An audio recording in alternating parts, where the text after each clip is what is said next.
thing, so it's like, like it's just a nice cube.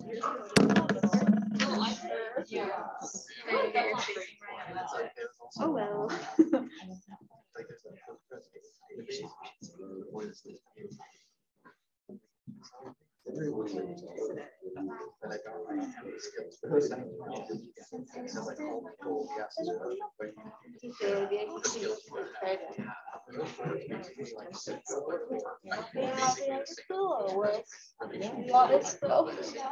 Went to the beach on Saturday.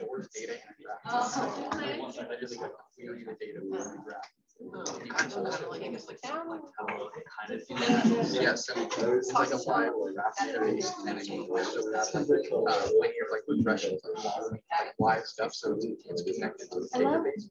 So you input data and updates. And it even feels like conversation for data. So you can like run machine which is nice. And then you put your data through. I know,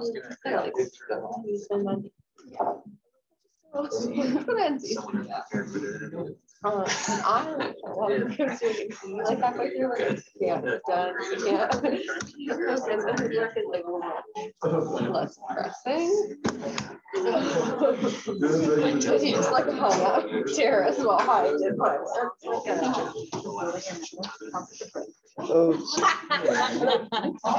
Here. All right.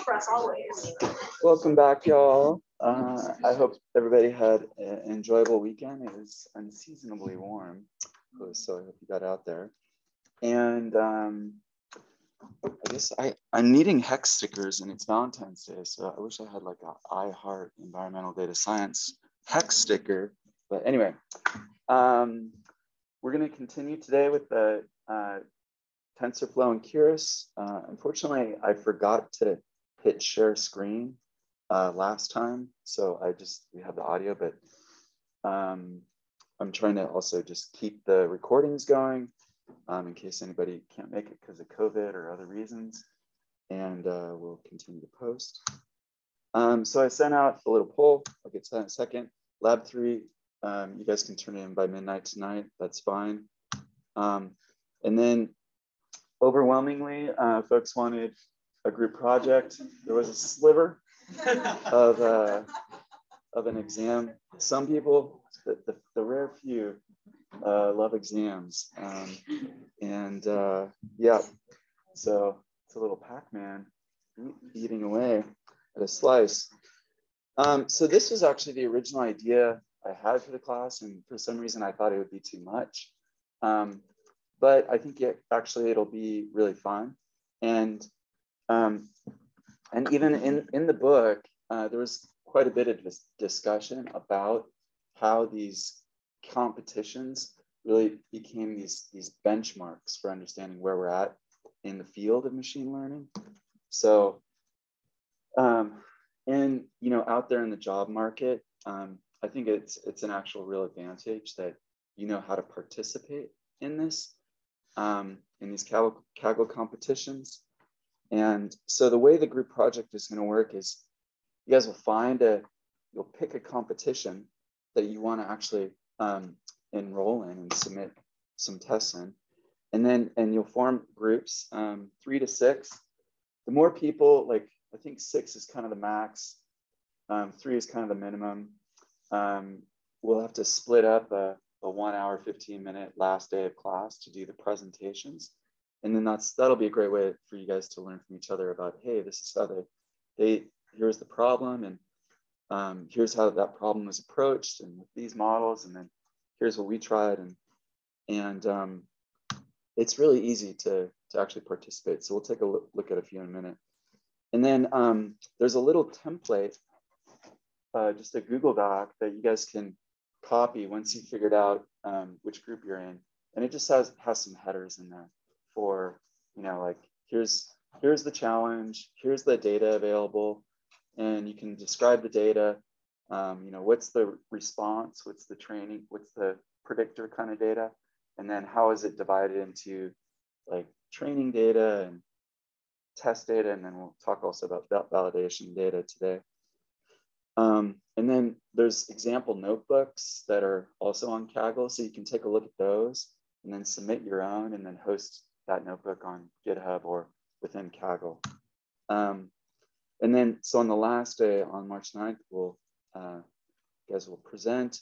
There's a little YouTube video that talks about how to use all the features that you guys can look at. But let's just take a quick look at these Kaggle competitions.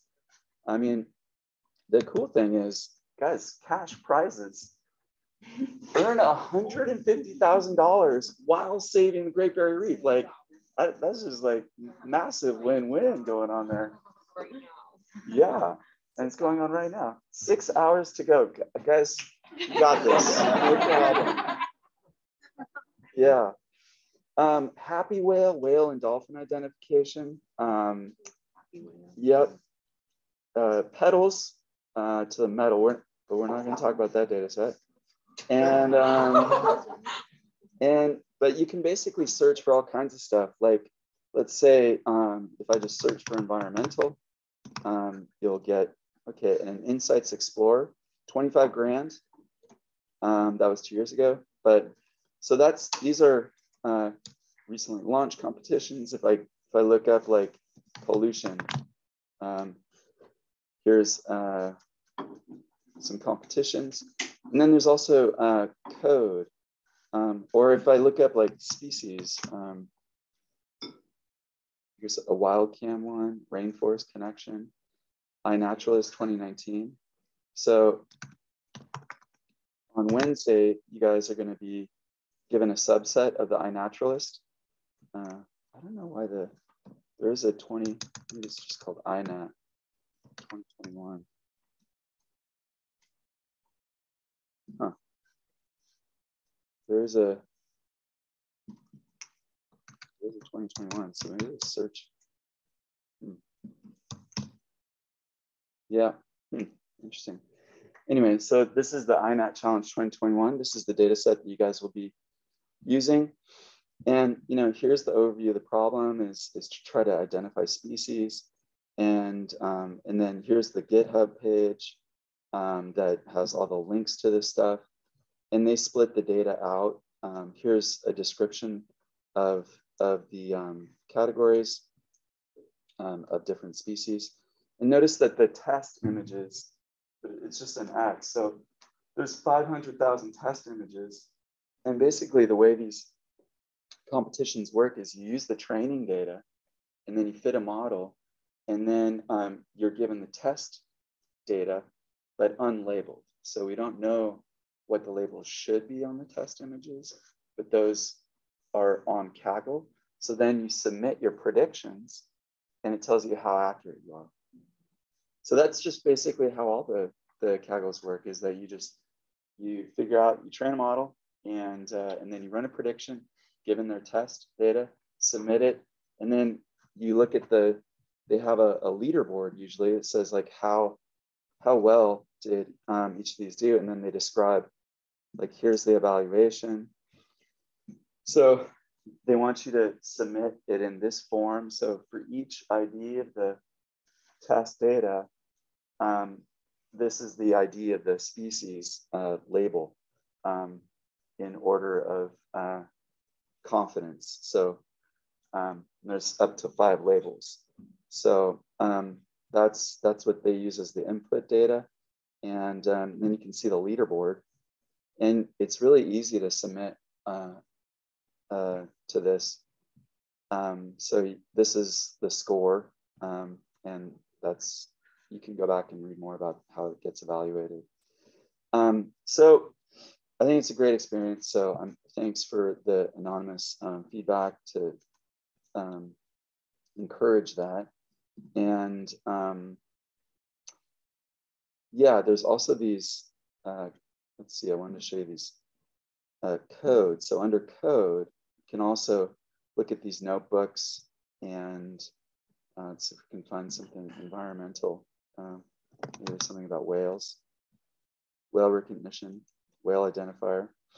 Okay, so this one's hot. So let's take a look at that. That's how it's sorted by hotness. And so then this is a notebook and just reading in the data and yeah. And image processing, duplicate image, image pre-processing, image rotation. So we're going to talk about on Wednesday, computer vision and dealing more specifically with images. But here's the training procedure. And we're going to talk about regularization today. So these you can actually, I'm logged in. I guess you default to being a duck. And now I can copy and edit. And yeah, okay, I'm going to copy, and then boom, now I'm in a Jupyter notebook. And there's also R Markdown that you can also use. And even the link that I share, she uses R Markdown too. So, and then you can just kind of tweak from there. So it's really easy to participate.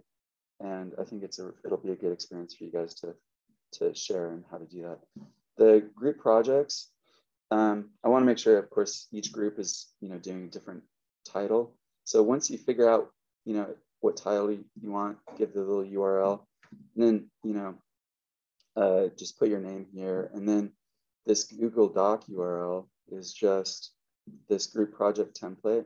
So you have view only permissions here, so you can just go via file, make a copy, and then put it into someplace where you all as your group project members can access, and I can also access. And we just want to see a basic, what's this competition, who's in your group, what's the challenge, the data, how's it being evaluated, and what methods are you finding, where are their existing notebooks, and then where's your notebook, and then you guys will just share out on that on the last day. Any other questions about the group project? Yeah. Does this mean we have nothing in finals week for this class? Nothing finals week. Yeah. Yeah. Unless people are really eager to come back here. I guess we only pick projects that are currently active, or can we pick projects that are closed, or any competition? If you want to go for the glory within the next 6 hours. Yeah. But yeah, no, any competition. Thank you for that clarification. Yeah. Yeah, and there's ones on like detecting ships and out at sea and with satellite imagery and all kinds of stuff out there. I did actually have to revise the course schedule just a little bit. So before I had this was 3 days of meeting, and now it's just 2. And then I think that because we did a little recap of ordination, this deep learning module went from 4 to 3. So I revised the points so that now the final the group project presentation will be 20 points, and these labs will just be 5 points less to kind of accommodate. So that's reflected here, and you can go to the group project to also find out this basic information, that slide. Yeah. So hopefully that makes sense. Any other group project questions for the moment? Yeah. So that's the first thing you need to make a copy that That's a good question. Yeah, sooner is better than later. Let's see. Let's say by the end of the week. Okay. I'd love to see everybody in a group. And yeah, just be sure to join a group so you guys can actually start playing around with this stuff. Yeah. So let's kind of cap it at 6 and try to get at least 3 of you. If we have too many groups, then we're not gonna have much time to present. And if the group's too big, then it's gonna be harder to kind of coordinate. So I like that number. Cool. Okay, and then I was just noticing just a couple days ago, there's this paper perspectives in machine learning for wildlife conservation. That's kind of cool. And some of the images were actually from an earlier paper that I shared in the first lecture. But it also expands with these other specific examples, like here detecting birds that are bouncing back from being from getting kind of wiped out by a heavy winter, tracking these animals and trying to prevent poaching and looking even at posture. I know of other examples that with studying right whales, that they actually look at the shape of the mother and they can determine the health of a mother, a pregnant female, based on her shape. So anyway, there's some really nice little examples, and and then they go into great detail with some of the stuff. Like we saw this image before too. And this one we saw too. Yeah. And the other cool thing is, so one of the first 4 authors of this paper shared first authorship, and Sarah Beery, I'm pretty sure that she's going to be able to join. I have to just check with her. She's a graduating PhD student at Caltech in their computer vision lab. And then there's another grad student, Laura, who I'm friends with, lives in Santa Barbara, also in that lab. And Sarah's been doing a lot of this, especially camera trap data and identification of species and even individuals. And she runs this AI for conservation group on Slack, which has got all kinds of cool links to stuff and some nice discussions. So you can join that just by emailing her here with your email, and she'll add you. There's over 700 people in there now, and it's a cool resource. So yeah. Okay, so this is kind of it's a lot of material for this deep learning, granted, and so I'm not throwing questions your way just yet. I want you to try to digest these examples, and there's just a lot of material to get through. But you can also just click run and try to read, and then look at the outputs as you go. And then on Wednesday, we'll actually get to the computer vision and, module, and then that's when we'll subset iNaturalist, and I'll pepper questions into that lab that kind of force some evaluation. So this movie's example, it's a binary classification, and the idea is that, I'll make sure that you guys have time to kind of form groups and just today. So I'm not going to make sure you guys have a good half hour. So with the movies, there's an IMDb database of reviews and then scores, and it's binary. So it's like tomatoes, rotten or not rotten kind of classification. So like we learned about with the species presence or absence, that's a good starting point, is to have that binary two value kind of response. And then there's a Reuters Newswire. So this is also using text as input to then create identify multiple classes, which are like topics.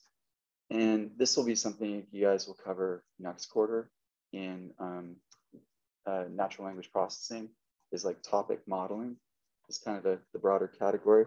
There's a whole extra chapter that we're not going to get to that goes into text analysis, and we're kind of leaving that for next quarter. But this is a little intro into some of those approaches with how that gets set up on the input. And then house prices regression. So, generally we have this like classification. There's a class or categorical kind of response. And then regression, that's usually associated with having a continuous response. So house prices are going to vary, continuously in dollar range value. And then you'll go back and look at that movie's IMDb example and refine the model so that you're not overfitting or underfitting. And that goes back to some of these concepts we talked about before with model selection and trying to have the most parsimonious model. That, you know, Occam's razor idea, the idea that you can do the best job explaining the response with as few parameters as possible, and not overfit. And the overfitting thing it's especially more problematic and more likely with these deep learning modules, because you have so many predictors. You have way more predictors than you have responses. So that prospect of overfitting is very real, and there are these systematic ways to approach it. But as the book says, it's more of an art than a science. So it's not like this, like there's how you structure these layers one on top of the other in sequence is kind of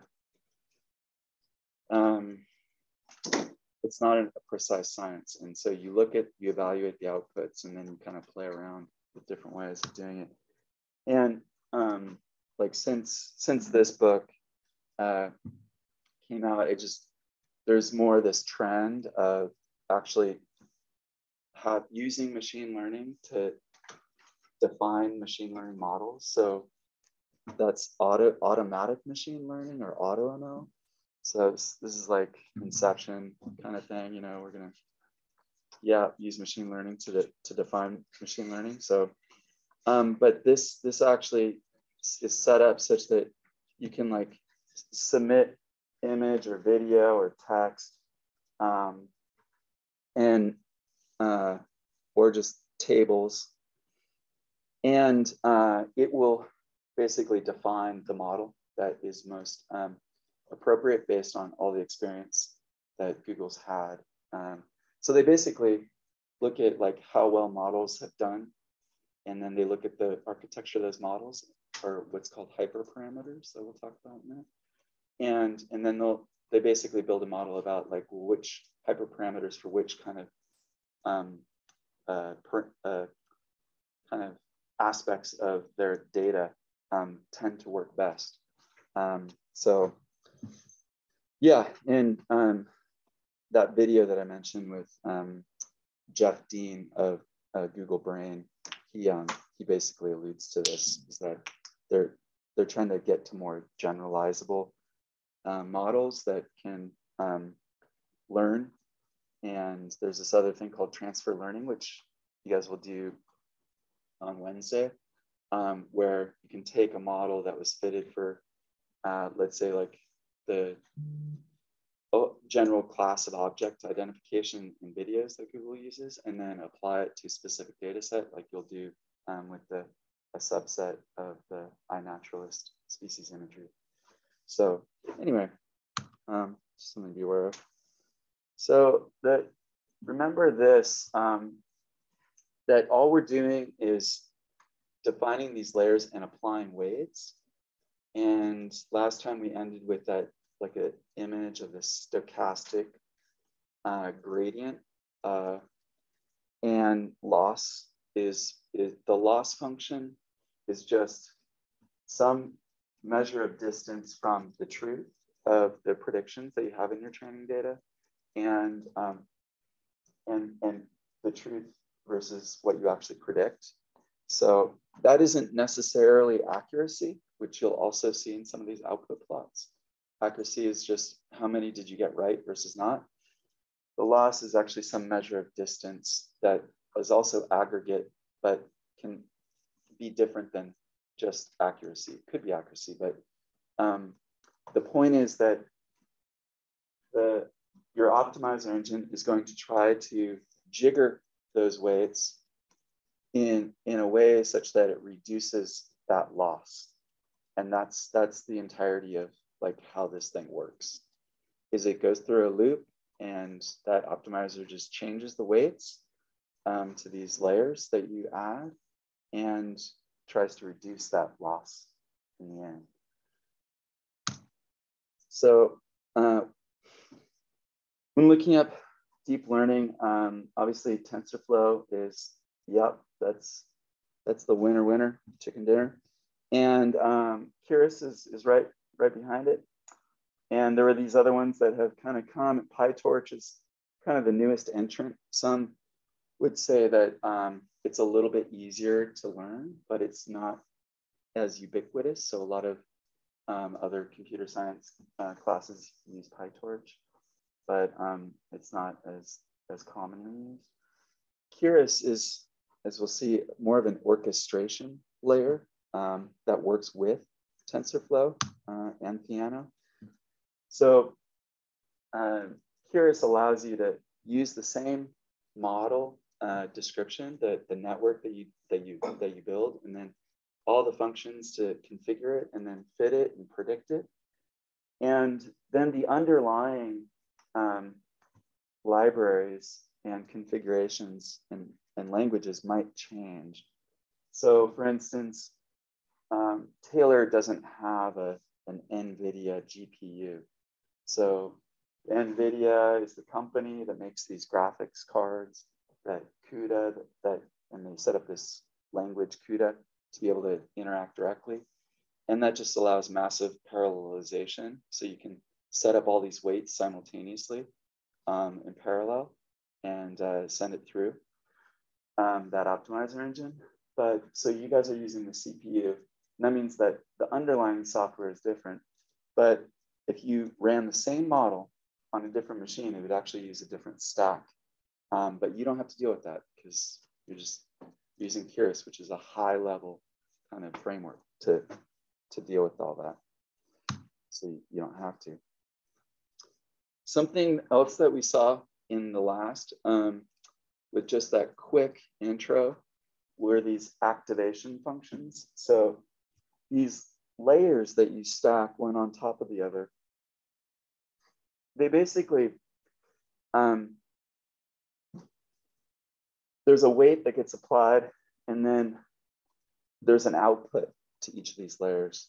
And this output, so a rectified linear unit function, AKA ReLU, I don't know how I'm supposed to say that, ReLU. You can see that it's linear, right? So there's a straight line, but it's rectified in that anything that's less 0 or less just gets automatically input. So as 0. So it just zeroes it out. And that's a really common function to use. And then the other one, sigmoid. This is very analogous to basically the logit transformation that you guys had in generalized linear model and generalized additive model. So it's clamping that response from 0 to 1. So this then becomes the last layer that you would use in that binary classification to then get a probability that goes from 0 to 1. So that could be, the 0 could be like in a movie database, it could be the like a terrible review, and then the 1 would be a really positive review, and maybe the original training data only has a 1 or a 0, so because it is binary, so it's either positive or negative, and then some value in between is like basically a measure, an indicator of not a lot of confidence about it being one or the other. Yeah.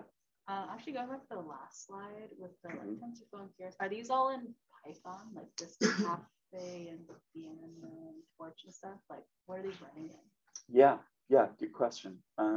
So really, they're all in C because that's going to be the fastest. That's Python is an interpreted language, but it can be compiled just in time under the hood, and it just has really good interfacing with C modules underneath that. And then so it's really like C, and then there's an application programming interface to those C modules in Python, and then R added this language or this library called Reticulate, which actually allows R to interface with the Python. And so it's really R, if you're using R, it's R using Reticulate to talk to Python, which then talks to the C libraries, and then you get your answer. And it just goes through that stack there. But there's other APIs for this stuff too. So with Keras and TensorFlow, there's JavaScript APIs that have wrapped these. And you can even do this stuff like right on a website. You can actually do prediction. And I'll just say one last thing, which is, and then the question back, is that what I'm hoping you guys also see in doing this stuff is that usually the training and the fitting is very computationally intensive. That takes a lot of work. But the actual prediction can be very fast. And it can be so fast and lightweight that you can even have like a little Raspberry Pi or some, little really wimpy device out in the field that does real-time prediction. And that's quite cool. So that's what allows your phone to just identify any species. But all the work was done previously in the training. So it's just good to understand those differences. Yeah.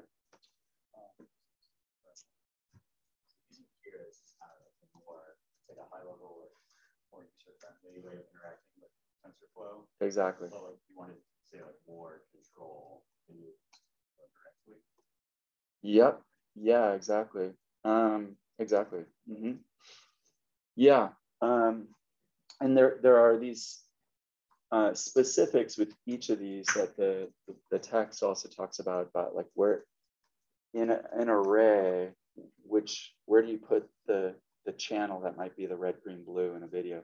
And they have different standards, which gets kind of annoying to deal with. So Keras kind of says like, you know what, if you change, maybe you don't want to use TensorFlow, but you want to use Piano or this Microsoft one, you can even change the engine and see how the performance is. Maybe it just runs faster, or you get, greater accuracy, but it allows you to swap it out. But in that generalization, there's at some point some sacrifice with maybe the specificity that you get into, and maybe some of the optimization, but I don't know the details. Cool. So yeah, we're stacking these layers, and then basically arbitrary weights get assigned to go from one to the next.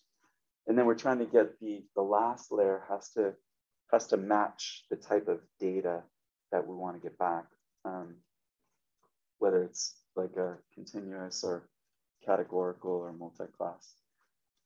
And then each of these has a certain number of units. So that corresponds to like how many nodes or sets of weights get applied in that linear algebra. Multiplication usually that advances the values. So the more units there are, and this is usually done in powers of 2, because we are using computers that are binary in nature, and then we'll talk about that capacity thing in a minute, where you might shrink the number of units to be more parsimonious.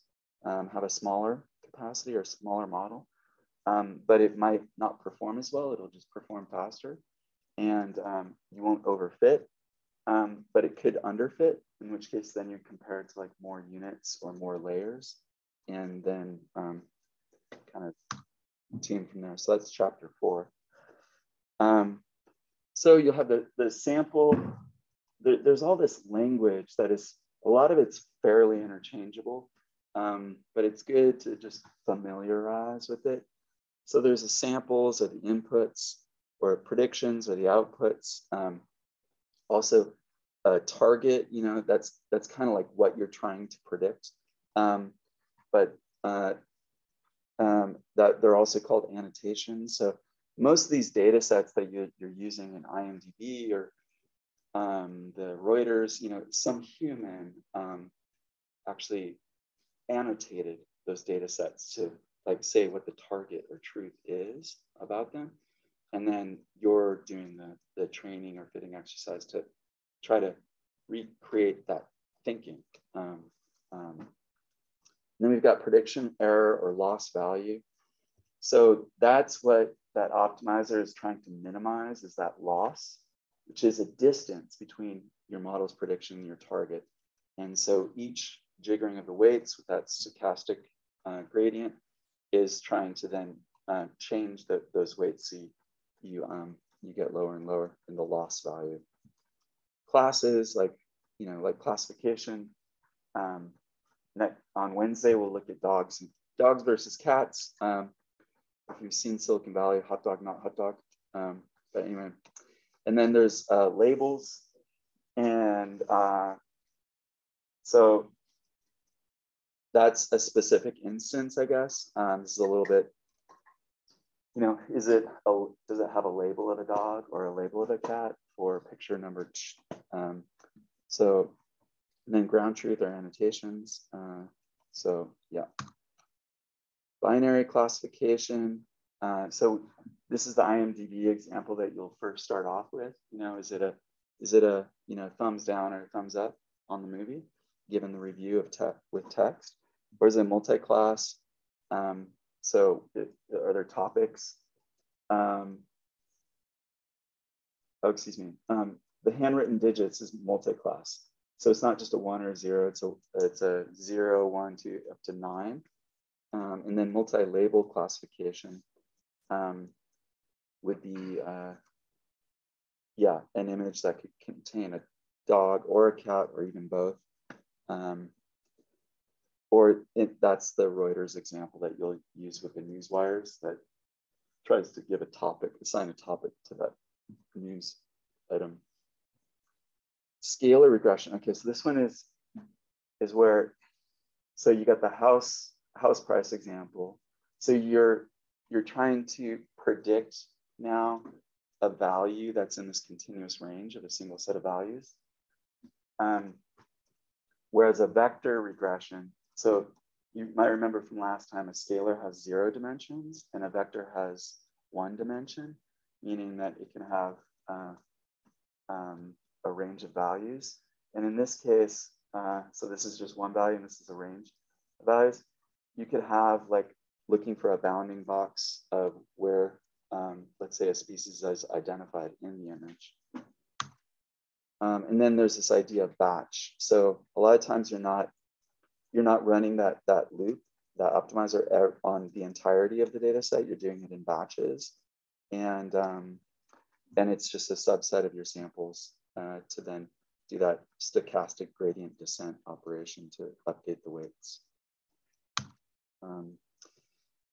This is another, so features are the term that gets used in this deep learning world. We've been calling them predictors, or like the X's on the right-hand side of your tilde, and then your Y is a response. So, but they call it feature engineering. Now, there's a whole bunch of ways that you can get at, use your input data and then create a value is a better representation of it, that is more likely to have a better model fit. And in this case, you might start with a pixel grid.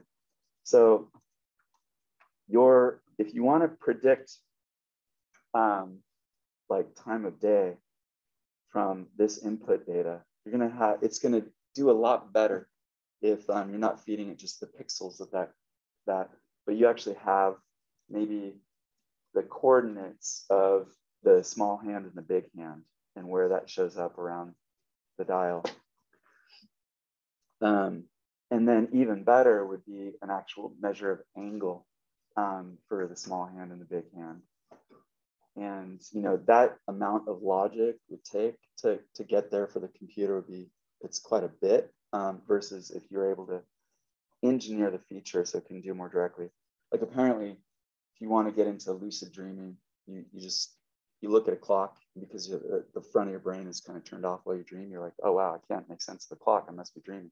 So anyway, there's a lot of logic involved. Yeah.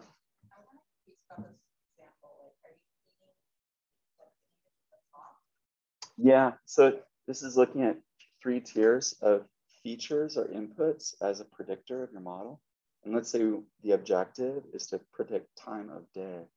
Well, the worst is to give it this pixelated image of this clock. The better is to give it a vector representation of where the big hand for the hour, or the long hand for the minute, and the short hand for the hour is. And then even better, a third representation of the same input would be the actual angle. So the idea being that you want to look at your inputs and be like, how can I better engineer features? And, you know, as if you're like, our brains are doing a lot when it looks around, you know, like door, car, window, and I'm labeling all this stuff in my head. But how did I get there? You know, it's, well, there's like a feature would be the contour of each thing, the color of each thing. These are all features that then end up being interpreted in your model. So how you then represent those features has quite a bit of bearing on your final output model. Yeah. So would you always start with the picture of the clock and then the model would measure like the theta or the coordinates, or would you like have to manually like have those features? So yes. Meaning, like, this is a very generic example. And if you have insight that you can add to your model that is a better representation of what you want it to produce, then you should try to do that. So it's really just a very simple, like generic example of what you might want to do. And there's other much simpler engineering things that you'll also do in these examples, like just normalize the data. So if data is centered around 0 and it has a standard deviation, then it's just the mechanics of model fitting that it can do a better job than the arbitrary units and the non-centered. So that's just feature engineering, just like how can you improve what you send in. And we've seen this before with training, subsetting all of the input data to training data and test data. But there's this other subsetting that you can do, which is for validation. And as we get into these more complicated models that can, especially ones that can really overfit very quickly and very easily, pulling out a validation data set, subsetting just a little bit more data out makes good sense. So this is a holdout validation split. So it's just like before when you guys split into training and test. This is taking that training data and then splitting again to get a little evaluation data set. So you're never supposed to touch the test data set while you're fitting your model and getting all the weights and parameters. That's just off limits completely. But you can use the validation data set to then look at like, whoa, is it overfitting or underfitting? Maybe I need to add more layers or expand the units of a given layer. And those are called hyperparameters. So you can see that, you know, what you're expecting to see is that with each iteration or epoch where it's doing that stochastic gradient descent, changing the weights, and then we're measuring that loss, the distance from the truth versus what we're predicting. And you're just seeing that nice gradual curve. So it's doing a great job, you know, reducing the loss in the training data set. But if we're overfitting on the validation data set, you see that it starts going the wrong direction. We're actually increasing the loss. It's going the wrong way on the validation data set. And that's because we're overfitting the model. So that's where we might want to be like, whoa, let's stop at like maybe, you know, where it maybe hits a bottom on the validation data set. We'll stop at 5 epochs and we won't further train the model, or we'll change the configuration of the model. So over to validation is doing worse with more fitting. That's a sure sign that you're overfitting. And you can change and use also these hyperparameters, the number and size of layers, not just how many iterations you go. And then there's this other idea of k-fold validation. So let's say your training data set before you split out that little validation chunk. Let's say you don't have a big data set. One strategy to kind of work around that is like, maybe you do a whole training on one fold, and then you do a training on another fold and then another fold. So this is threefold cross-validation. All that means is that you just take your original data, your original training data, you chunk it out into 3 chunks. So you got 3 separate chunks. And on fold 1, you're saying, okay, that first chunk I'm going to call the validation data set. On fold 2, the second chunk, and then on fold 3, the third chunk. And that just is moving that validation data set around so that there's not too much weight being given to any one part of your input data. And then you can average those scores as your output. So this is how, just ways that you'd use the validation data set to tune the model fit. And then this, yeah. Is each fold just an iteration? So each fold is, yeah, exactly. It's an iteration of doing a full training on that data. So training on the non-validation data set and then evaluating the validation set and how you're doing as far as the scores are going. Yeah. And then with the regression example, you might use like mean absolute error as your validation approach. So this is what you'd be looking at. And then you can also smooth it to have a better understanding of where does it bottom out? Maybe where do you want to stop training? Yeah, so I showed that. So this is now model capacity. So this is now chapter 4. Yeah. So chapter 4 then goes into like basically how to prevent overfitting and what is the right size. And so once you have this validation data set, you can start to see like, okay, how are we doing with the original model versus the smaller model? So the smaller model, the overfitting doesn't happen until later. So we're always trying to, remember, we're always trying to reduce that amount of loss in the model. And then once it starts inflecting back up, that's where we want to be like, whoa, stop, don't overfit those weights because they won't be generalizable for the test data in other cases. So that smaller model, it tends to overfit later. And then a bigger model can overfit sooner. So comparing the two, that's how you kind of find the art of finding the right model. And then they talk about weight regularization. So this is just another term for penalizing more parameters. And we did this before. We talked about this with the AIC in the regression techniques. And there's different regularization. So you're actually adding into that loss function. You're saying like, okay, as more parameters get added, I'm going to penalize it. And so then you can compare models where the original model has maybe too many parameters, and then a regularized model, it doesn't tend to overfit because it's penalizing as it gets more weights.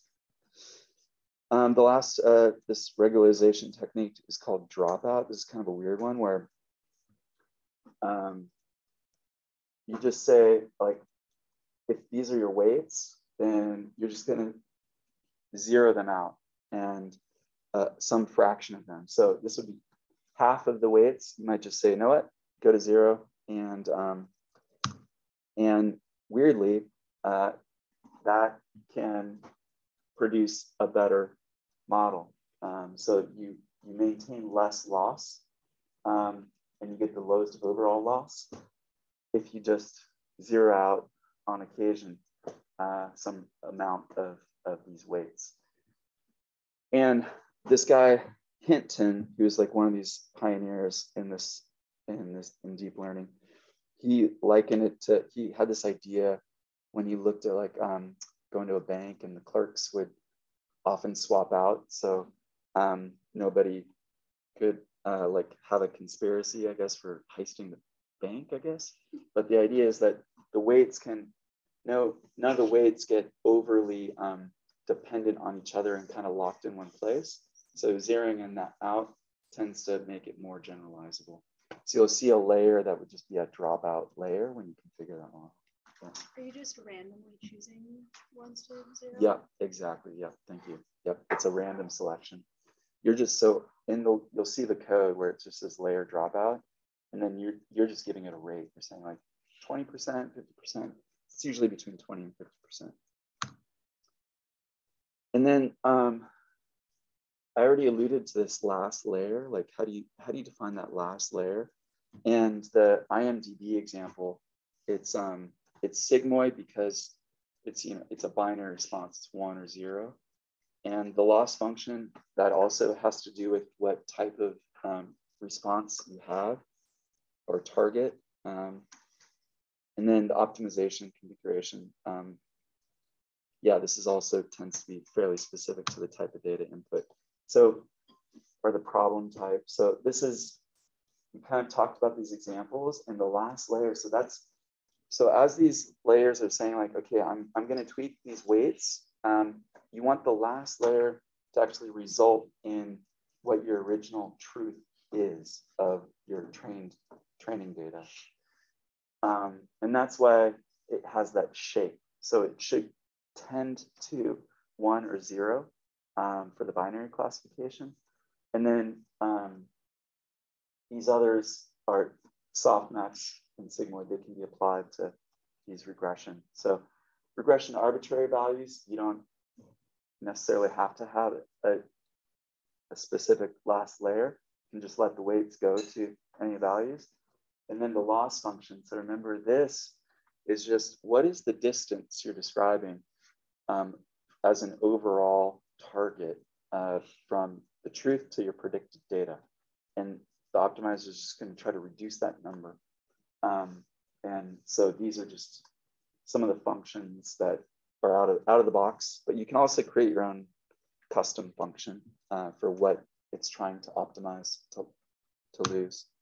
So in the lab, I haven't run the Python examples. Hopefully they work fine. But I did link to and ran the HTML versions of the R Markdown for these. And then you can also just copy paste. These are the raw R Markdowns and the raw IPython notebooks. So you can see you can run through this, the movie one and the Newsies one and the house prices one and the overfitting one. And yeah, it's kind of a lot, but you guys can you just run through it and you'll just absorb there's a consistent trend, but there are the specifics. Just pay attention to the specific, like how is this model actually set up? What's the activation, really? And then what's the last layer that you're putting out? And then you see here we've got this dropout rate, and we're saying okay. And then you can start to then in the next on Wednesday, well, you'll actually some of the questions I'll ask was how does changing the dropout rate affect your output?